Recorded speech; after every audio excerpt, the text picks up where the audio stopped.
বলেন। যেই মানুষ রাস্তাঘাটে আম বিক্রি করছে, আনারস বিক্রি করছে, পান বিক্রি করছে, তার কাছে যান। সারাক্ষণ শুধু নিজেদের নেতা কর্মীদের কথা ভাবলে চলবে না। আমরা দেখেন আমাদের বিভিন্ন পেশা থেকে আজকে আমরা এনসিপি কেন করতে এসেছি? আপনারা আমাদের রাজনীতি দেখে শিখেন। আমরা জনতার কাতারে যাই, আমরা লুটপাট করি না, আমরা জনগণের টাকা দাবি করি না, জনগণের কাছ থেকে আমরা কোনো ধরনের চাঁদা আদায় করি না যে যেটা দিয়ে আমাদের দল চালাতে হবে। আমরা শুধু সাধারণ মানুষের পাশেই থাকতে চাই, যেই মানুষ এই বাংলাদেশের নাগরিক, যার সুস্থভাবে বাঁচার অধিকার আছে। আপনারা যারা মানুষকে জিম্মি করে রেখেছেন তাদেরকে বলতে চাই, আপনারা এনসিপি কে কলুষিত করার জন্য অনলাইন অফলাইনে যেভাবে লেগে পড়েছেন, এটা আপনাদের জন্য অশনি সংকেত। আজকে হয়তো বুঝতেছেন না যে আমরা কি করতেছি। জনগণ যখন ভোটের মাধ্যমে আপনাদেরকে জবাব দিবে তখন বুঝবেন কি করলাম।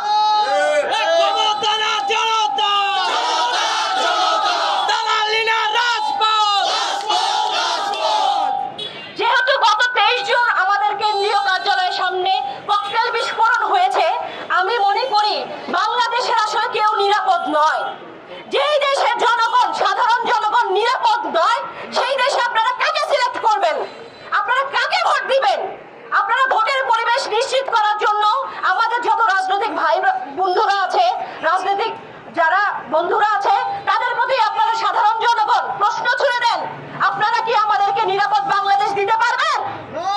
শেখ হাসিনা যে রাষ্ট্র কায়েম করে গেছে, তার থেকে নিরাপদ রাষ্ট্র দিতে পারলে আমরা আপনাদেরকে ভোটে জয়ী করব।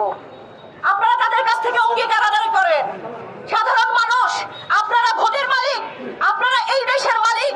আপনারা, আমরা ছোট দল হতে পারি, আমাদেরকে আপনাদের পাশে পাবেন। আমরা আপনাদেরকে কথা দিচ্ছি, আমরা আপনাদের সাথে লুটপাটের রাজনীতিতে যাব না, আমরা আপনাদেরকে মামলা হামলা করব না, আপনারা আমাদের কাছে নিরাপদ। এনসিপি শুধু এটাই আপনাদেরকে বোঝাতে চায়, এনসিপি লুটপাটের রাজনীতি বিশ্বাস করে না।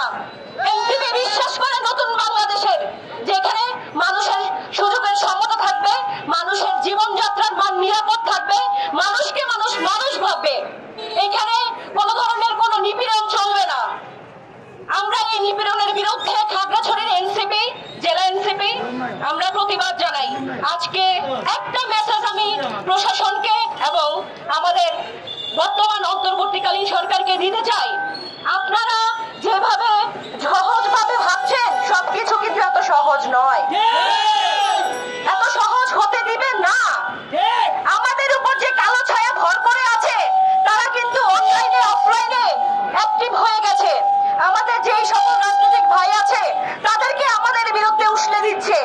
তাই আমি বলবো সকল রাজনৈতিক দলকে এবং যারা জুলাই ঐক্য ছিল সবাই এখন আপনাদের সবাইকে মিলে অপশক্তিকে রুখে দিতে হবে। এনসিপির উপর হামলা মানে গণতন্ত্রের উপর হামলা, সাধারণ মানুষের উপর হামলা। আপনারা যার যার অবস্থান থেকে যে কোনো অন্যায়ের প্রতিবাদ করবেন, সেই আহ্বান জানাই আপনাদের প্রতি। এবং প্রশাসনের প্রতি দৃষ্টি আকর্ষণ করে বলতে চাই, অতি দ্রুত এই সকল অপরাধীদেরকে গ্রেফতার করুন, দৃষ্টান্ত স্থাপন করুন, দেখবেন মানুষ নিরাপদে আছে। আরেকটা কথা বলতে চাই, আমাদের যুব শক্তি রিনি আপু একজন সম্মুখ জুলাই যোদ্ধা, তার উপর যারা হামলা করেছে প্রশাসন খুঁজে বের করে তাদের দৃষ্টান্ত শাস্তি দিবে বলে আমরা আশা ব্যক্ত করছি। সবাইকে সংগ্রামী সালাম জানিয়ে বিদায় নিচ্ছি। আসসালামু আলাইকুম। ধন্যবাদ।